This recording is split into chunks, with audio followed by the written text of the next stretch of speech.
8-7 dans ce double des légendes pour les deux Martina. Donc Martina Navratilova est au service pour le gain match, le gain de ce double de légende. Et Bruno Claise a une invitée de prestige lui aussi. Alors je suis avec une invitée effectivement, qui est une légende elle aussi, Virginia Rosici, qui a gagné Roland Garros en 1977, si je dis pas de bêtises. Oui, 78 Bruno. Ah, je me suis trompé. Merci pour le compliment, mais si j'étais une légende, je serais là.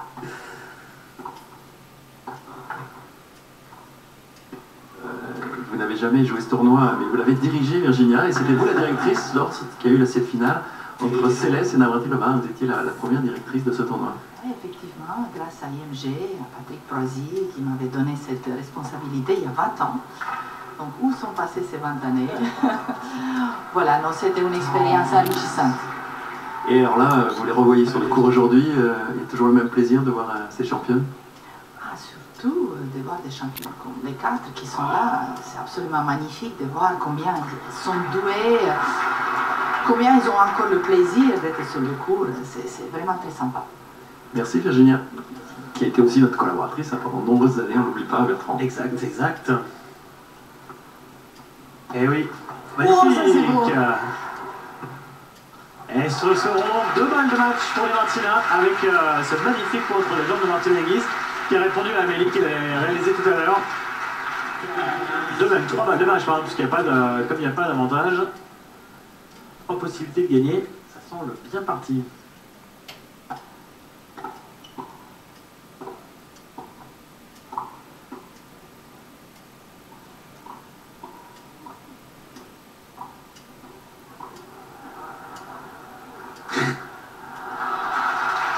Et bien voilà, ça se terminera donc comme ça. On n'aura pas de super tie-break à 8-8. Victoire 9 jeux à 7 des deux Martina. Finalement, les 2 meilleures joueuses en double se sont imposées avec le plus gros palmarès. Martina Navratilova et Martina Hingis face à Amélie Mauresmo et Monica Seles. Mais l'essentiel, bien sûr, pour le public, c'était de revoir ces 4 légendes du tennis jouer ensemble. Et je pense que le public a pris du plaisir parce qu'on a vu quand même du beau tennis avec toujours cette envie de jouer et toujours pas mal de mains chez toutes ces joueuses. Ah, c'était pas mal parce qu'on se rend compte qu'il y a énormément de talent, quoi. Ça fait très longtemps qu'elles ont mis fin à leur carrière et que c'était Amélie, c'était plus récent. Martina Hingis également, mais on sent que voilà, il y a quand même pas mal de contrôle, on sent qu'il y a de la sensation et on se rend compte aussi qu'il y a des joueuses qui s'entretiennent beaucoup plus que d'autres. Voilà, les deux Martina qui s'imposent dans ce double des légendes, tout sourire. Je pense que Martina Hingis était vraiment contente aussi de jouer avec Martina Navratilova. On sait aussi que Marion Bartoli, elle, voulait jouer des balles avec Monica Seles. Malheureusement, pour elle, la présentation est différente, puisque aujourd'hui, il faut qu'elle joue sa finale et après, elle va partir à Doha. Donc, elle n'aura probablement pas la possibilité d'échanger ces quelques balles, comme elle le souhaitait,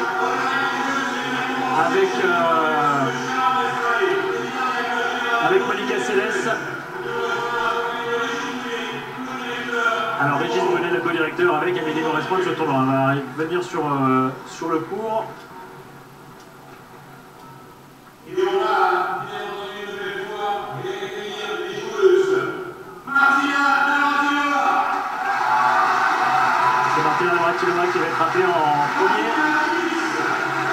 Et Martina Hingis, les 2 joueuses qui ont remporté ce double de légende. Donc Monica Seles.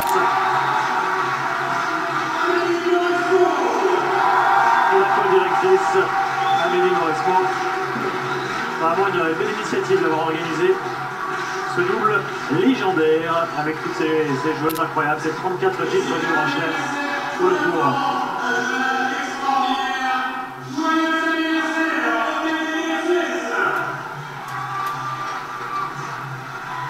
Voilà, et je crois que nous allons retrouver pour lancer la finale qui aura lieu dans une vingtaine de minutes maintenant, Christophe Denet en plateau avec pas mal d'invités. Exactement, Bertrand, merci beaucoup. Il y a Émilie Loy qui était à vos côtés, qui nous a rejoint sur la plateforme Eurosport. Bonjour Émilie. Bonjour. Et puis également Romain Lefebvre, le responsable de la rubrique tennis à l'équipe. Salut Romain. Bonjour. Alors Émilie, Romain, un petit mot sur ces 4 grandes dames, 34 titres du Grand Chelem à L4. Elles ont de bon reste quand même. Il y a de bon reste, il y a de la main, il y a du talent, ça c'est clair. Et je trouve que c'est un super anniversaire pour l'Open GDF Suez que les 4 soient réunis aujourd'hui. Ça fait plaisir de revoir Monica Seles. Ça fait longtemps qu'on ne l'a pas vue sur les terrains. a énormément changé, hein. Très fine. Peut-être un peu moins de puissance qu'à l'époque, évidemment, mais il y a toujours cette grinta, c'était vraiment très agréable à voir. Et finalement, les deux meilleures joueuses en double se sont imposées. La logique est respectée, et si je puis dire, après il y avait le temps hein, qui jouait énormément. Le but, au-delà du résultat, c'était de faire plaisir au public, de faire plaisir aux organisateurs, et je pense que c'est chose faite. Allez, on va l'écouter, Amélie, qui s'adresse justement au public.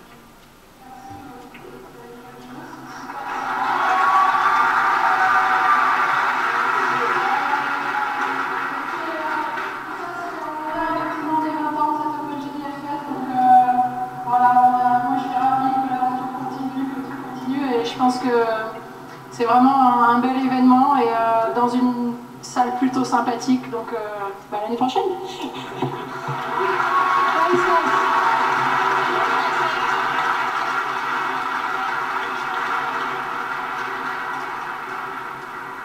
C'est quand même une très grande dame, c'est votre amie Émilie, mais c'est vraiment une très belle ambassadrice pour notre sport de tennis. C'est top qu'elle s'investisse dans le tennis féminin comme ça. C'est vrai que le tournoi, pour nous, ancienne joueuse, ce tournoi est particulier. Il y a Roland Garros et il y a ce tournoi qui nous a toujours réussi, qui a énormément réussi Amélie. Et je trouve ça super qu'elle s'investisse dans l'organisation et qu'elle soit co-directrice. Au-delà des joueuses qui sont présentes, au-delà du plateau, il est important d'avoir un grand nom aussi pour que le public réponde présent. Et c'est super qu'elle ait fait ça. Romain, vous êtes responsable de la rubrique tennis à l'équipe, je le disais. Ce sont les 20 ans de l'Open IEDF Suez. Quel regard vous portez sur l'évolution du tennis féminin depuis 20 ans maintenant? C'est une évolution qui a eu pas mal de cycles, on va dire. C'est un peu, il y a des creux de la vague, des hauts et des bas. Et je pense qu'aujourd'hui, on est dans une phase d'ascension nouvelle, avec une nouvelle numéro 1 mondiale.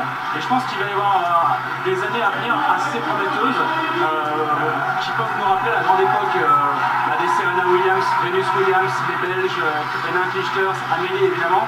Et je pense qu'il va y avoir beaucoup de rivalité et un vrai plateau intéressant dans les années à venir, avec, on l'espère, une Française qui se mêle à la bagarre, et évidemment Marion Bartoli. On espère, Marion Bartoli, qui entrera sur le court d'ici un petit quart d'heure, Marion Bartoli, opposée à Angélique Kerber, l'allemande. Ça va être une belle finale. Un dernier petit mot, Émilie, avec vous sur ces légendes. Vous ne tapez plus du tout, c'est fini, c'est derrière vous le tennis? Plus trop, j'ai un peu envie de m'y remettre. C'est vrai qu'hier j'ai tapé juste 10 minutes avec Amélie et on se rend compte que sans entretien, c'est normal, hein, on perd énormément au niveau des sensations. Et après le physique, c'est dur. À partir du moment où l'œil est plus là, on n'arrive plus à anticiper, c'est vrai qu'on baisse énormément. Voilà, il fallait un petit temps de repos avec la grossesse, mais bon, je vais m'y remettre petit à petit. Quelle est des 4 joueuses qu'on a vues sur le court, Émilie, celle qui vous a fait le plus rêver? Amélie, disons qu'Amélie c'est ma génération, donc elle m'a fait rêver de par son palmarès et de par ce qu'elle a fait, parce que je l'ai connue depuis toute petite, donc j'ai vu vraiment tous les efforts qu'elle a pu fournir pour obtenir cette immense carrière. Et après Navratilova, du fait qu'elle soit gauchère, cette volée qui pour moi est exceptionnelle, c'est la plus belle volée de tous les temps, et toutes ces victoires gagnées, ces 18 grands chelems remportés, tous ces titres, sont vraiment les deux joueuses en tout cas qui m'ont fait le plus vibrer. Romain, vous les avez accueillis toutes les 4 vendredi au siège de l'équipe. Alors vous êtes journaliste, vous êtes professionnel, mais j'imagine que vous avez quand même dû les regarder avec un œil de passionné que vous êtes. Ouais, un œil de passionné et surtout un œil admirateur, parce que franchement, ce sont des légendes. C'est vrai que moi j'avais une tendresse particulière pour Monique Seles, parce que voilà, je trouve que elle a un destin hors du commun, une vie de roman, et j'ai vraiment toujours regretté ce coup terrible de Hambourg qui a cassé son élan, qui a brisé son élan, parce que je pense qu'à cette époque-là, elle était vraiment invincible, et s'il n'y avait pas eu ce dramatique accident en 93, elle aurait une carrière phénoménale, et je pense qu'on peut imaginer qu'elle aurait eu peut-être beaucoup plus de titres du Grand Chelem, je ne sais pas, que Martina Navratilova, parce qu'à l'époque, elle était invincible. Voilà, on va s'intéresser à présent